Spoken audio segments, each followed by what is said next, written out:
Gracias por la invitación, estudiantes de la Universidad Francisco Marroquín y principalmente a Francisco Alejandro Méndez, gran amigo y escritor. Te agradezco por la invitación para participar en tu curso y tratar de responder la solicitud sobre el contenido, ¿no? Entonces, acerca de mi experiencia como editor, yo apunté y creo que lo voy a dividir en cuatro temas que espero satisfagan sus necesidades. Primero, quiero hablar sobre la experiencia la experiencia como editor de textos impresos, porque creo que las dinámicas son demasiado distintas a las de un texto digital. Entonces voy a empezar por ahí. Definitivamente, cuando nosotros estamos editando un texto que va a llegar al papel, realmente nos inclinamos más en entender cómo se va a disfrutar esta lectura e imaginar cómo las personas van a escuchar nuestro texto. ¿Qué quiero decir con eso? Mucha gente, al leer un texto, se imagina una voz, no necesariamente la suya. Y si es literatura, le pone una voz al personaje, ¿no? Entonces eso es lo que ocurre cuando nosotros leemos un texto. Y precisamente porque pasa eso es que nosotros como editores también tenemos que pensar en esa relación. Entonces un buen editor sabe escuchar, definitivamente. Desconozco de un editor bueno que no sepa escuchar. Entonces primero es entender para qué va tu texto. Por eso es que hice la distinción del inicio, ¿no? Si es un texto que va a ser impreso, entonces tengo que partir de ahí. Ahora bien, hay otra diferencia entre un texto que es literatura, un texto que es académico y un texto que es de periodismo. Porque los tres tienen que cumplir metas distintas, ¿no? El texto académico tiene que estar sustentado, mientras que el texto periodístico, si bien está sustentado, tiene que ser inmediato. Tenemos que decir la mayor cantidad de información en la menor cantidad de palabras posibles. Mientras que la literatura no, la literatura más responde a la intención del autor acerca de lo que nos quiere contar o evidenciar, ¿no? Entonces ese es el siguiente reto que un editor debe enfrentar, ¿no? Tener claro para quién escribe, para quién edita y luego de qué tipo de texto estamos hablando. El siguiente tema que decía la distinción entre el texto impreso y el texto digital, parte también porque ustedes como usuarios de Internet saben de que hay demasiados distractores. La misma competencia de Internet es el Internet. Entonces, no importa si yo fuera este gran autor, no sé, digamos, un José Saramago o un Jorge Luis Borges, él va a estar compitiendo con el video viral del momento o el meme viral del momento. Entonces hay que tener claro eso. Entonces, una vez sabemos que este texto va dirigido a internet, entonces ahí tiene que jugar bastante con los tips que nos ofrece el periodismo, ¿no? Y es información directa y no tan creativa. En internet pesa más la información directa que la creatividad. Porque también depende qué tipo de texto estamos editando, porque si es un texto académico definitivamente no vamos a poder poner bromas. Pero si es un texto periodístico ya se puede jugar un poquito con las bromas. Ustedes lo han visto en los medios de comunicación a los cuales tienen acceso, ¿no? Entonces Internet eso es lo que nos obliga a dar la mayor cantidad de información en la menor cantidad de palabras posibles. Pero acá, a diferencia de lo que vemos en los documentos impresos, es importante la repetición de palabras. Supongo que están familiarizados con el SEO, que son estas técnicas que utilizamos en las publicaciones digitales, no repetir palabras. Por ejemplo, si fuera un texto periodístico que estamos hablando en contra de la corrupción, por ejemplo, no voy a utilizar sinónimos de corrupción, ni metáforas, ni analogías que me den a entender que es de corrupción de lo que estoy hablando, porque Internet lo que busca son palabras. Entonces, si yo quiero que mi documento, que mi texto llegue a más personas, tiene que repetir la mayor cantidad de veces posible la palabra de la que estoy tratando. Por eso es que seguramente ustedes ya se dieron cuenta en textos de medios de comunicación o, o incluso en posts que repiten mucho palabras y expresiones, es precisamente para que el motor de búsqueda diga, si el usuario está buscando textos contra la corrupción en Guatemala, el motor de búsqueda va a ofrecerle a él los textos que respeten el sí o no, y por otro lado que tengan la mayor cantidad de veces la palabra corrupción o la que estemos buscando. Entonces por eso es que han visto que hay noticias que son bastante engañosas. Y eso es un juego de edición. Mantener estas condiciones que nos exige Internet.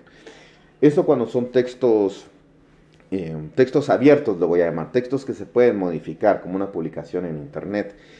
Pero si estamos editando un texto literario, entonces ahí pues ya entra en juego el tema de los hashtags y bueno, estas etiquetas, ¿no? El siguiente tema que es importante en la edición es esta relación totalmente sana entre editor y autor.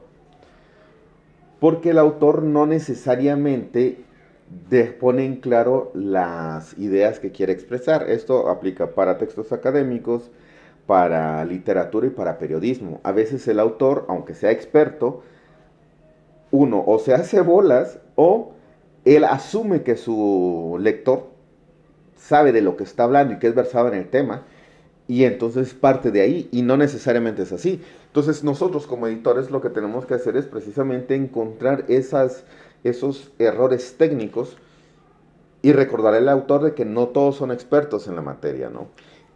Y hacerle estos llamados a decirle, mira, te recomiendo que aquí tengas que explicar, porque recuerden que el editor también ve contenido, además de gramática y corrección, porque toca como editor, pero también tiene que ver este contenido, ¿no? Estos errores que pueden ocasionar eh, dudas en el lector, que al final lo que va a hacer es cerrar el libro, si es un texto impreso, o dejar de leer si es un texto digital.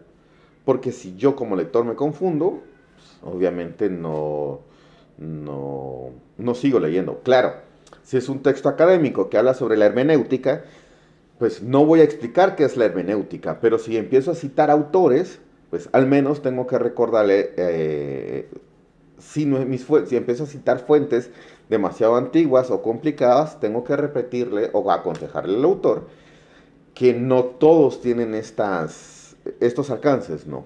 Porque recuerden que un editor no es experto en todo. Y precisamente esa es su ayuda, porque él tiene conocimientos mínimos de todo y por tanto tiene que acercar el texto a una lectura, a un lector mínimamente informado, ¿no? Y el otro tema es contenido, la relación positiva de contenido, autor y editor. Porque sucede que ustedes como editores, si fuera el caso de periodismo, ustedes otorgan o indican qué textos se deben de elaborar. Les dicen al autor, tenés que hablar precisamente sobre los autores más importantes de Guatemala del siglo XX, según las principales editoriales del país, que son A, B, C y D. Ustedes están delimitando el tema. Le están diciendo al autor, ¿qué es lo que de qué tiene que hablar? Según qué tipo de fuentes. Un buen editor da esa guía. Otra cosa sería decirle al autor, necesito que escribas un texto acerca de los autores más importantes de Guatemala. Eso es demasiado ambiguo. Eso es un mal editor. Pero si al darle esta delimitación, el autor ya tiene un camino trazado e investigar. Y entonces esa investigación le puede dar varias retroalimentación al editor, que le va a decir, mira, fíjate que en el caso de las editoriales, según las editoriales no existen grandes autores, porque dicen que todo lo que se publicó es un contenido mediocre. Entonces esto me ayuda a mí como editor a tomar otro tipo de edición. Bueno, entonces démosle otro enfoque al texto. A eso me refiero con la relación texto, autor, editor, que no necesariamente va a ser, tiene que verse como una relación vertical, que sale desde el editor el tema, porque a veces es al revés, el mismo tema llega al autor o llega al editor. ¿A qué me refiero con eso? Con que uno se entera de que hay un nuevo libro que van a lanzar o que se necesita una nueva edición sobre un informe. Entonces ahí el tema está viniendo a mí, ¿no? Entonces me tengo que adecuar a ese tema. Y esta es esta relación autor-editor. Entonces el autor que tiene que realizar este tema, con el editor se ponen de acuerdo sobre qué enfoque va a recibir el tratamiento, porque no se trata de cambiar el contenido del tema, sino que es el tratamiento, cómo lo presentamos. Entonces a esto me refiero con la relación tema, autor y editor. Y también existe que el autor quiere explorar un tema X y nos requiere nuestra ayuda como editores. Entonces es más bien realizar una entrevista, preguntarle a este autor qué es lo que espera de la edición, porque la edición es muy mal entendida y más ahora en estos temas en estos tiempos de internet, que ahora le llaman editor a la persona que cuelga contenido en las redes. Eso no es un editor. El trabajo de edición es mucho más complejo que eso. Entonces, si viene este autor y me dice, mira, necesito que me edites este texto, bueno, ¿a qué le llamas edición? Porque la gente ahora edición le llama corregir textos de ortografía, corregir gramática, o si realmente es lo que está buscando es una asesoría sobre contenido. Una vez delimitado eso, entonces ya nosotros podemos desempeñarnos como editores. Y consejo final, el mejor editor es el que escucha y el que lee, definitivamente. Y nunca se termina de aprender, hay que tener cuidado con el ego. Uno es como la escritora, es un aprendizaje continuo. Y siempre sirve mantener comunicación constante con otros compañeros editores o autoras o editoras, porque como esto es de aprendizaje continuo, no todos vamos a aprender lo mismo, pero puede que sí compartamos la misma información. Una vez más les agradezco su tiempo a los estudiantes de la Universidad Francisco Marroquín y principalmente a Francisco Alejandro Méndez por esta invitación. Que esté muy bien y espero que todos en su familia no sufran con esto del coronavirus. Hasta la próxima.